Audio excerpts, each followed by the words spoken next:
I've been one to often note the in-between places. In-between places are these little nooks in our lives that contain a little bit of magic. And the time between the end of summer and the beginning of fall is one of those in-between places. And for me, it's my favorite time to read fairy tale retellings.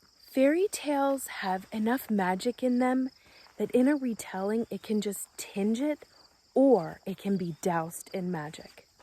And that's why in this season of the in-between, I love reading fairy tale retellings.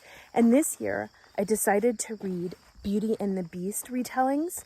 But before I started reading them, I decided to go back to the source and read the original fairy tale. And so I found this annotated fairy tale anthem.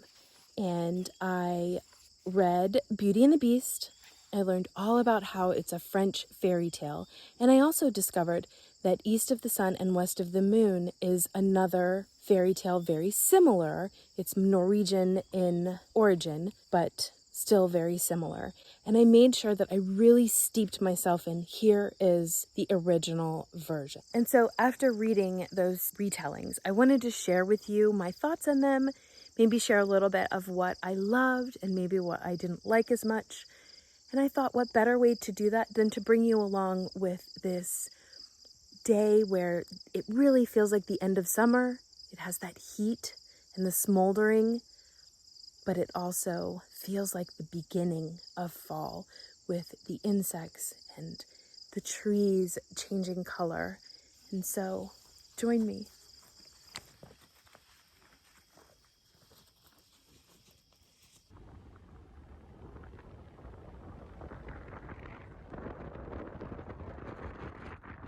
Beauty by Robin McKinley is the OG, I think, of Beauty and the Beast retellings.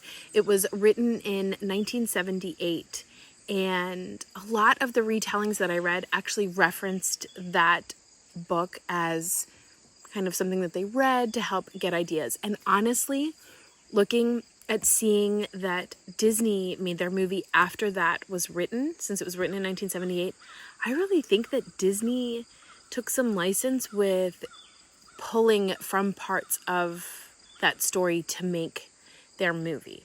So the premise here is that Beauty is the daughter of a merchant, just like we talked about in the original fairy tale. And the merchant father came to some ill with the ship's wrecking and they lost all of their fortune, and so they had to move. In this story, she does have two sisters, and they're not unkind. Their family actually is seems really loving. There is some tragedy, but it's really a pleasant life for her. The father just makes the mistake that's in the original fairy tale of finding an enchanted castle, being treated with the utmost hospitality, but then stealing a rose for Beauty. Stealing. And so he then owes the Beast a life for a life, and Beauty, as is expected in this fairy tale, she puts herself out there to sacrifice, and she goes and finds the Beast's castle. She's got this wonderful horse called Greatheart, and it's really a lovely tale. My one kind of criticism of it is that the Beast kind of feels like this hapless, pitiful, kind of pathetic character. Just spoilers, he gets the curse from this magician. There's really not a lot of explanation on how this magician comes about to be able to curse him. And so it doesn't feel like it often feels in a lot of retellings that the Beast did something terrible to deserve the curse or the punishment. Or there's like a reason behind it. It really kind of just feels like it just happened.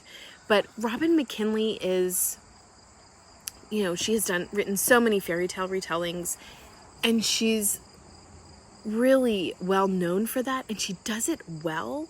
And so you can't go wrong with reading her Beauty.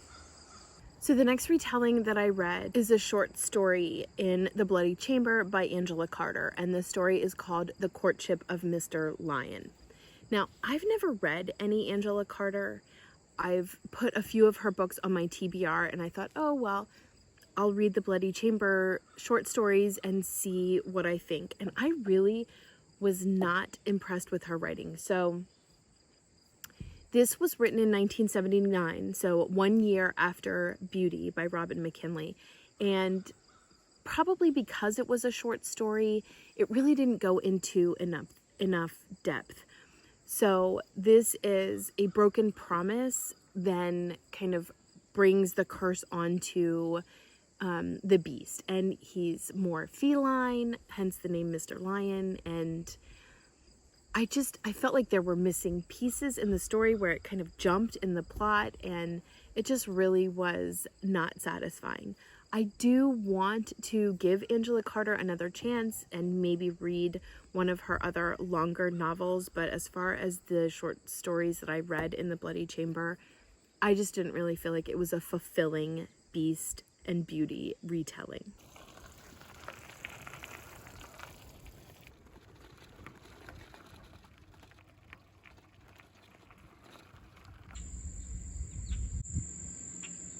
The next retelling that I read was The North Child by Edith Patu. This was written in 2003, and the main character is Rose. She kind of has this incongruous childhood where she's told one thing by her parents, but that's not actually true. And so she's really kind of struggling with her identity of who she really is. And one night a bear knocks on her door and asks for her to come to his kind of like cave house for 1 year in exchange for payment to her family. And her family agrees, and so she goes off with this bear and lives with him for a year. What I discovered in this is I originally read it a few years ago as a Beauty and the Beast retelling, and in preparation for this I realized it's a lot more like the East of the Sun, West of the Moon, in that the creature, the beast, actually can transform. And so some points he is human and some points he is a beast. And in this story it sticks really true to the fairy tale in that he's a polar bear, there's a troll queen, and it's a much more complex fairy tale, but they're so very similar that it really can be used as a Beauty and the Beast retelling. And I loved this. It really got into the winter vibes. It's perfect to read in the cold of winter. She has to travel north, and it's a very dangerous journey for her, and she goes after the love of her life, she discovers. And this, I think, is a middle grade. It could probably go closer to the YA side, in my opinion. And I actually love this. This was one of my favorite fairy tale retellings. It is also called East, but I think it's now published by Usborne as North Child. And it's a phenomenal retelling.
next retelling was written in 2009, and it is called Heartsblood, and it is by Juliette Marillier, whom I love. I love her Wildwood dancing.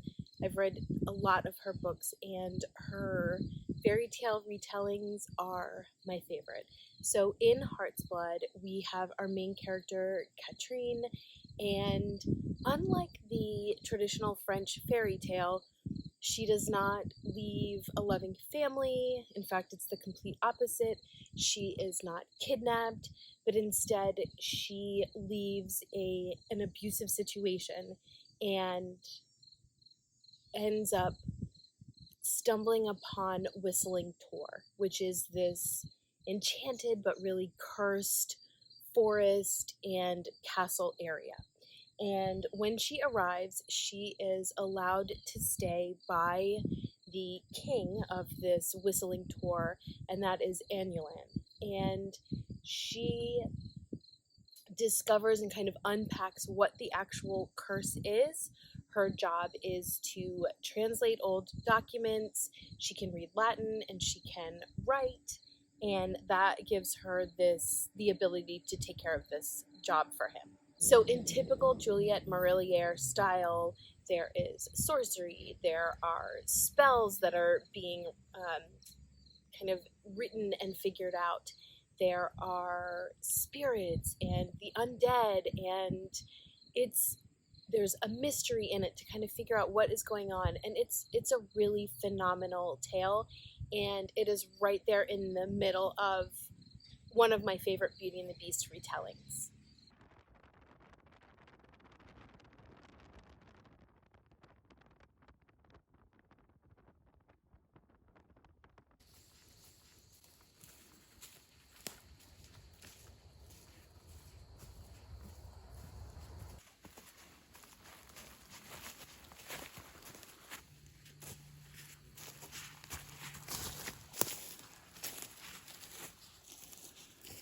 Another Beauty and the Beast retelling that I read was published in 2018, and it's by Jean Ruth Meyer, and it's called Echo North.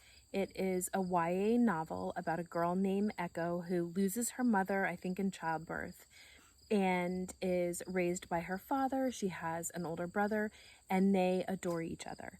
But the father gets lonely and marries like this evil stepmother who ends up spending all of his wealth, and the father ends up having to leave to go try to sell some things to try to figure out how to keep his life afloat. He is not a merchant owning ships. He is actually a bookstore owner. So after he leaves, he doesn't end up coming back. And so Echo goes out looking for him, and she finds him frozen in the forest. And out of nowhere comes this white wolf who is able to tell her that if she agrees to come with him and live with him for a year in his enchanted house nearby, that he will make sure her father is taken care of. And so she agrees. A tinker comes with a cart, puts her father in it, and goes back to town, and Echo goes with the wolf to his enchanted house. He tells her once they get there that he needs her to start learning how to be the caretaker of the house because his time to succumb to the curse is very soon. And so she learns how to care for the house. This enchanted house has many different rooms, and in these rooms are like different themes. Like there's a bear room. She has to do binding and stitching to be able to keep spells closed behind doors that would engulf the house in fire. And so there's a lot of magic. In the process, she discovers this beautiful library, and there's these book mirrors that she is able to shimmer through to live through these tales and these stories that she's heard and see them actually happen, but not actually be injured by them. She discovers two other people who are also walking through these book mirrors, and she befriends them. And the reason why I love this retelling so much is because of the ending. There is such a twist at the end that I did not see coming, and I just can't recommend it enough just for that purpose. I will say it is much more similar to the East of the Sun, West of the Moon fairy tale than Beauty and the Beast, in that there's an agreement, she has to live with the beast for a year, and then it ends up that she has to go on this journey in order to find her love, as is in the fairy tale. There are characters like the North Wind, the East, West, South Wind, which is really neat. And while there is no troll queen, there is a wolf queen. So very similar to that. But because that fairy tale is so similar to Beauty and the Beast, it really felt like a great Beauty and the Beast retelling, and one that I highly recommend.